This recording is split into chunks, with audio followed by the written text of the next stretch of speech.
Minha gente querida, muito boa noite, muito bem-vindos.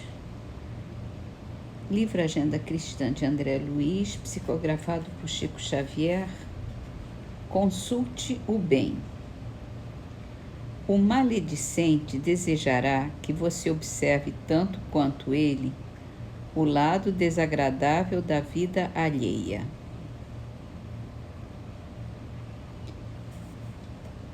Vamos nos concentrar no positivo, né? No que é bom, no que é beleza, no que é paz. Deixa o negativo para os negativos. Livro dos Espíritos, pergunta 999. O arrependimento que o espírito tem durante a vida é suficiente para apagar suas faltas, para que ele encontre a graça de Deus?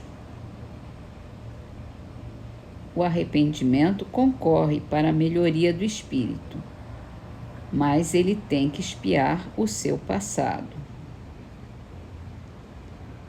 Quer dizer, não é suficiente, não basta. Mas Kardec ainda vai mais longe e pergunta: se um criminoso,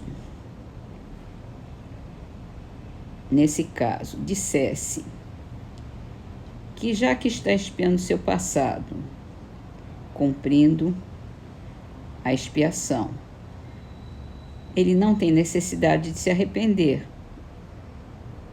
o que isso resulta? Como é que isso resulta? Torna-se mais longa e mais penosa a sua expiação, desde que ele se torne obstinado no mal. No livro A Gênese, vamos falar sobre a aparição de Jesus após sua morte. E hoje eu só vou ler as passagens do Evangelho que ele cita aqui antes dos comentários. E amanhã a gente vai ler o comentário. Então vamos prestar atenção. Essa passagem está em João, capítulo 20, versículos 11 a 18. Maria Madalena se conservou fora, perto do sepulcro, a derramar lágrimas. E, estando a chorar, como se abaixasse para olhar dentro do sepulcro, viu 2 anjos vestidos de branco, assentados no lugar onde estivera o corpo de Jesus, um à cabeceira e outro do lado dos pés. E eles disseram: Mulher, por que choras? E ela respondeu: É que levaram meu Senhor e não sei onde o puseram. Tendo dito isto, voltou-se e viu Jesus de pé, sem saber, entretanto, que fosse Jesus. E este lhe disse: Mulher, por que choras? A quem procuras? E ela, pensando que fosse o jardineiro, disse: Senhor, se foste tu quem o tirou, dize-me onde o puseste e eu o levarei. E Jesus diz: Maria. Aí ela se volta e diz: Rabone, isto é, meu Senhor. Jesus lhe respondeu: Não me toque, porque ainda não subi para meu Pai, mas vai ter com meus irmãos e diga-lhe de minha parte: Suba meu Pai e vosso Pai, a meu Deus e vosso Deus. E Maria Madalena foi então dizer aos discípulos que vira o Senhor e que este lhe dissera aquelas coisas. Agora a passagem é de Lucas, capítulo 24, versículos 13 a 49. Naquele mesmo dia, indo 2 deles para um burgo chamado Emaús, distante de Jerusalém, falavam entre si de tudo o que se passara. E aconteceu que, quando conversavam e discorriam sobre isso, Jesus se junta a eles e se põe a caminhar com eles.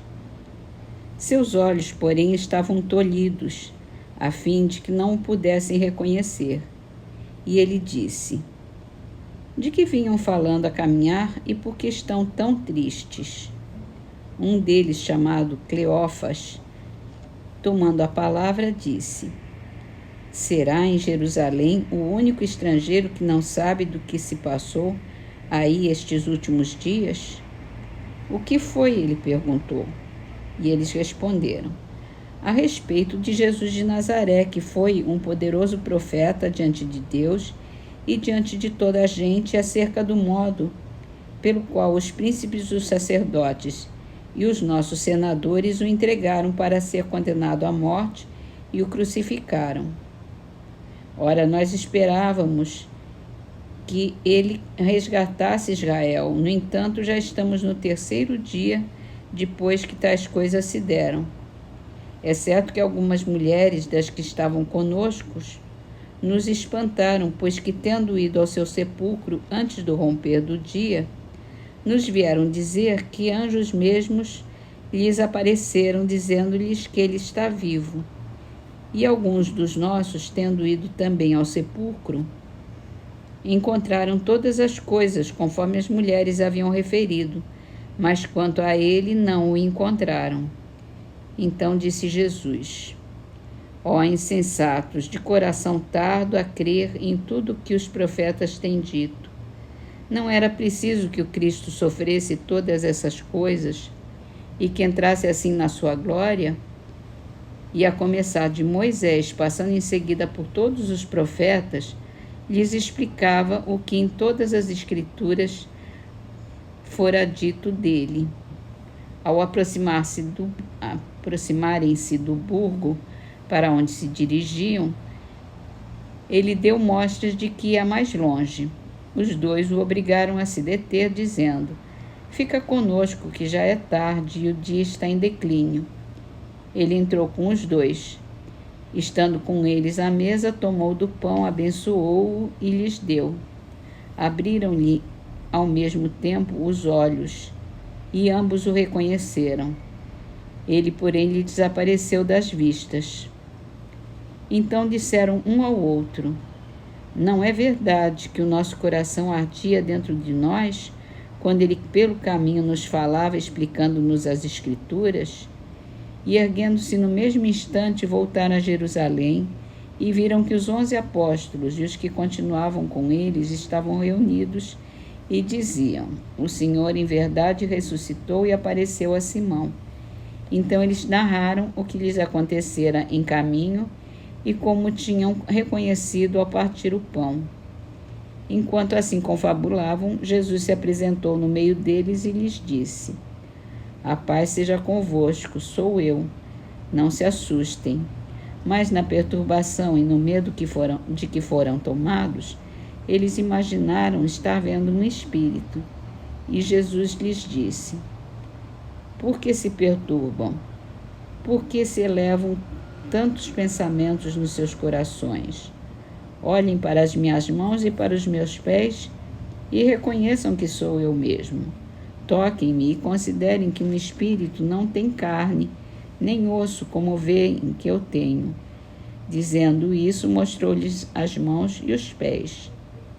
Mas como eles ainda não acreditavam, tão transportados de alegria e de admiração que eles se achavam, ele disse: Tem alguma coisa que se coma? Eles lhes apresentaram um pedaço de peixe assado e um favo de mel. E ele comeu diante deles e, tomando os restos, lhes deu, dizendo: Eis que, estando ainda convosco, eu lhes dizia que era necessário se cumprisse tudo o que de mim foi escrito na lei de Moisés, nos profetas e nos salmos. Ao mesmo tempo, lhes abriu o espírito a fim de que entendessem as Escrituras e lhes disse: É assim que está escrito, e assim era que se fazia necessário sofresse o Cristo e ressuscitasse dentre os mortos ao 3º dia, e que se pregasse em seu nome a penitência e a remissão dos pecados em todas as nações, a começar por Jerusalém. Ora, vocês são testemunhas dessas coisas. Vou lhes enviar o dom de meu Pai, que lhes foi prometido, mas por enquanto permaneçam na cidade, até que eu lhes haja revestido da força do alto. Agora a passagem é de João, capítulo 20, versículo 24 a 29. Aí é a história de Tomé. Tomé, um dos 12 apóstolos, chamado Dídimo, não se achava com eles quando Jesus tinha aparecido. Os outros discípulos então lhes disseram: Nós vimos o Senhor. E ele lhes disse: Se eu não vir nas suas mãos as marcas dos cravos que as atravessaram, e não puser o dedo no buraco feito pelos cravos, e minha mão no rasgão de seu lado, não acreditarei absolutamente. 8 dias depois, estando ainda os discípulos no mesmo lugar, e com eles Tomé, Jesus se apresentou, achando-se fechadas as portas, e colocando-se no meio deles, lhes disse: A paz seja convosco.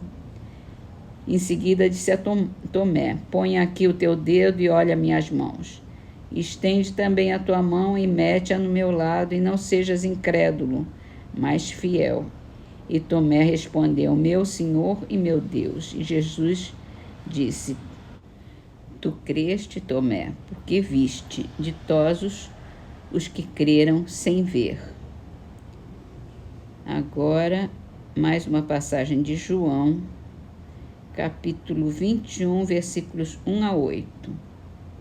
Jesus também se mostrou depois a seus discípulos à margem do mar de Tiberíades, mostrando-se dessa forma: Simão Pedro e Tomé, chamado Dídimo, Natanael, que era de Caná, na Galiléia, os filhos de Zebedeu e 2 outros de seus discípulos estavam juntos. Simão Pedro diz: Vou pescar. E os outros dizem: Também nós vamos contigo. Foram-se e entraram numa barca, mas naquela noite nada apanharam.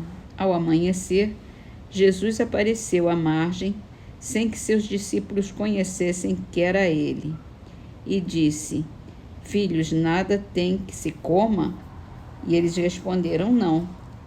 E então ele diz: Lancem a rede do lado direito da barca e acharão. Eles a lançaram logo e quase não a puderam retirar, tão carregada estava de peixes. Então o discípulo a quem Jesus amava, é João, né? Disse a Pedro: É o Senhor. Simão Pedro, ao ouvir que era o Senhor, vestiu-se, pois que estava nu, e se atirou ao mar. Os outros discípulos vieram com a barca, e como não estavam distantes da praia mais de 200 côvados, puxaram daí a rede cheia de peixes. E a última passagem é de Lucas, capítulo 24, versículos 50 a 53. Depois disso, ele os conduziu para Betânia e, tendo levantado as mãos, os abençoou. E, tendo-os abençoado, se separou deles e foi arrebatado ao céu. Quanto a eles, depois de terem adorado, voltaram para Jerusalém cheios de alegria. Estavam constantemente no templo, louvando e bendizendo a Deus. Então é isso. Quer dizer, ele quer mostrar aqui que tem várias passagens que se referem à ressurreição do Cristo, à ressuscitação. Ele apareceu diversas vezes, né? E amanhã, então, a gente lê as explicações, os comentários do Espírito da Verdade sobre isso. Agora vamos ao livro Orvalho de Luz e vamos encerrar nossas leituras com as trovinhas de Múcio Teixeira, Trovas de Aviso. Trabalha serenamente, mas sem pressa o desalinho. Deus tudo faz sem demora, mas age devagarinho. Guarda a criança contigo como bênção do amor puro. Criança é o nosso retrato endereçado ao futuro.